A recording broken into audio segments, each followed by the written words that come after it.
students, assalamu alaikum. How are you all? I hope that you are all fine.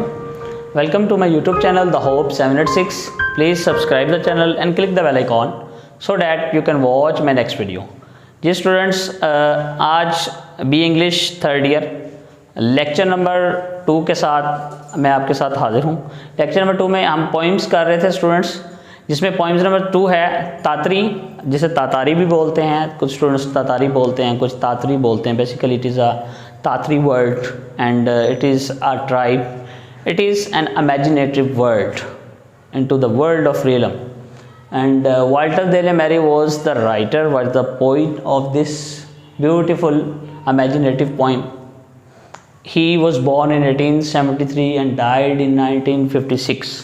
Ji students, इस poem को basically poems के 2 portions हैं, तो दोनों portion जो है वो मैं आज एक ही लेक्चर में डिस्क्राइब करूँगा।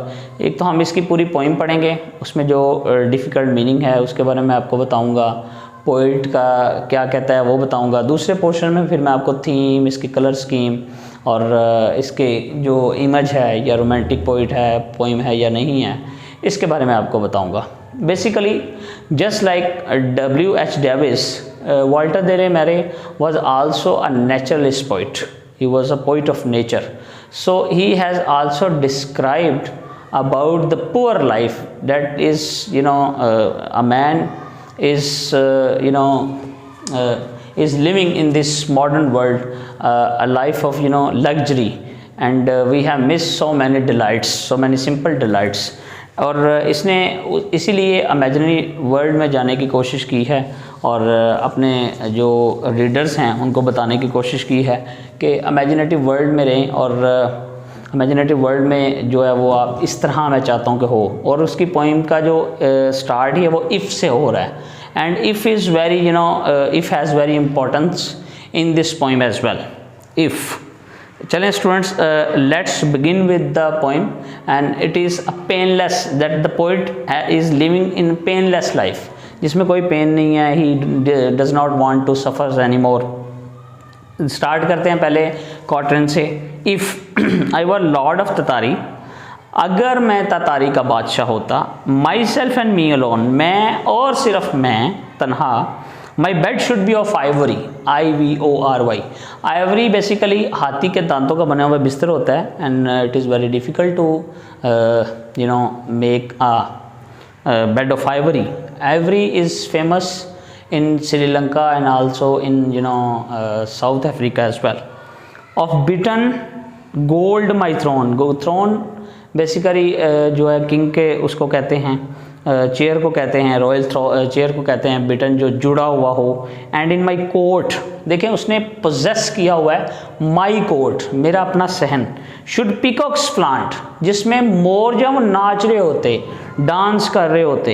And in my forest, that people students, आप देख रहे हैं कि वो बार बार टाइम एंड अगेन माई का वर्ड यूज़ कर रहा है। फॉरेस्ट टाइगर्स हॉन्ट, जो टाइगर्स हैं वो वॉक कर रहे होते, मेरे भाई जो फॉरेस्ट होता वहाँ पे वॉक कर रहे होते, चिंगाड़े होते। एंड इन माई पूल्स, और मेरे अपने पूल्स होते हैं। First of all great fishes slant, जहाँ पे आला किस्म की जो मछलियाँ हैं वो चल रही होती। देयर फिन्स, इनके जो पर हैं, फिन्स होता है पर। आर्थवर्ड द सन, और जो सूरज की रोशनी है उनके आर पार हो रही होती। ये स्टूडेंट्स फर्स्ट पैरा था। पहले पोर्ट्रेट के अंदर आपने देखा कि पहले जो पैसेज के अंदर कितना खूबसूरत वाल्टर दे ला मैरे ने बयान किया है। सेकंड में, if I were lord of Tartary, अगर मैं ततारी का बादशाह होता। ट्रम्पिटर्स एवरी डे, हर रोज़ ड्रम बजते। To every meal would summon me, और हर वक्त हर खाने के टाइम पे मुझे बुलाया जाता, समन किया जाता, मुझे नोटिस किया जाता, ट्रम्पिटर्स बजा के, जी आज जी खाने का वक्त हो गया। एंड इन माई कोर्टयार्ड ब्रे, और मैं अपने बरामदे में जो अवेज़ा होता, बाहर आता। Basically brayed is use for a donkey word, a donkey voice, sound of trumpeters भी इसको बोलते हैं बहुत ज़्यादा, इसको जो साउंड है वो अवेज़ा हो। And in the evening lamps would shine, और शाम के वक्त जो मशल्स जल रही होती। Yellow as honey red as wine, इसने सिम्बली मेटाफर यूज़ किया है स्टूडेंट्स यहाँ पे। Red, yellow as honey, red as wine, while harp, flute and mandolin, these are musical instruments, bansuri, mandolin, baja, harp जो बड़ा सा होता है, ठीक है। These are musical instrument made music sweet and gay, जो माहौल को, इन्वायरमेंट को बड़ा खूबसूरत सा बना देते हैं। नंबर 3 पे हम देखते हैं students, if I were lord of Tartary, अगर मैं ततारी का बादशाह होता, I would wear a robe of beads. अब रॉब ऑफ बीड्स, मैंने जो ड्रेस पहनता वो बहुत ज़्यादा उससे मस्कन होता, जुड़ा हुआ होता, सोने से, जवाहरात से, उसके ऊपर वो चीज़ें लगी होती। White and gold green they would be, white gold and green they would be. How you know the poet has used a colour scheme in this stanza as well, and clustered thick as seeds, यहाँ पे भी Simli use हुई है students, very thick, झुरमट की तरह वो बनी होती। एंड अब यहाँ पे स्टूडेंट्स एक वर्ड है जो मैं आपको यहाँ पे बताता हूँ, ERE वर्ड है एक जी, ERE, इसका मतलब होता है बिफोर, जी। And should when the morning star, और जब सुबह सुबह मॉर्निंग स्टार जो वो निकलता, मैं उसको देखता। I would don my robe and scimitar, scimitar is small scimitar, small dagger, वो मैं पहनता। And zebra 7 should draw my car, 7 different zebra जो है वो मुझे मेरे फॉरेस्ट में लेके जाते सैर के लिए, सुबह सुबह के वक्त वो मुझे मेरी बग्गी को लेके जाते थ्रू डार्क तातरी डार्क ग्लेड्स, ततारी के घने रास्तों में मेरी बग्गी को जो 7 ज़ेब्रास हैं वो लेके जाते। जी स्टूडेंट्स, लास्ट पे, lord of the fruits of Tartary, her rivers silver pale, her rivers, अब हर का वर्ड वो यूज़ कर रहे हैं, रिवर्स सिल्वर पेल। रिवर्स जो है वो ऐसा तो नहीं हो सकता स्टूडेंट्स के जो रिवर्स हो सिल्वर पेल, वो इतना साफ शफाफ पानी हो के आप उसके अंदर से हर चीज़ देख लें। Lord of the hills of Tartary, मैं ततारी के पहाड़ों का बादशाह होता।